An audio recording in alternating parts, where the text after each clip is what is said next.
This is one of the most unique entries on this list, even if the entry itself is not that unique. It's Marvel vs. Capcom 2 New Age of Heroes, one of the most celebrated video games ever. Completely iconic for its massive roster of characters, the massive risk it took with its jazzy soundtrack that completely paid off, and bringing the Versus series into the era of 3 vs 3 fighting games. It's awesome!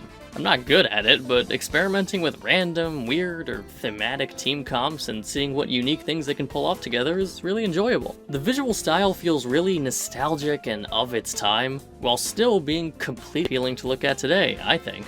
What makes this entry unique is that it really doesn't deserve to be on this list at all. Of all the fighting games included in this countdown, Marvel vs. Capcom 2 is the one that I have played the least.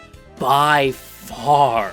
But the difference between Marvel vs. Capcom 2 and other games I left off because I haven't played enough of them is that, for one, it's not my fault, and two, I desperately want to play it more. As a kid who loved the Marvel vs. Capcom series, I had always heard about how great MVC2 was, and I saw pictures of that massive roster, but no matter where I went, no arcade ever had it. I would find it once every couple of years on some family vacation to a destination I was never going to return to again, so there was no way I'd ever play it consistently. Then, as I got older, arcades started to make a bit of a comeback, and my exposure to Marvel vs. Capcom 2 increased more and more. I even have multiple local arcades I can play it at now, which is how I got enough experience with the game to include it at all and share the thoughts I had at the beginning of the video. While I do love Marvel vs. Capcom 2 and assume it will only get higher on this list as I continue to play it regularly,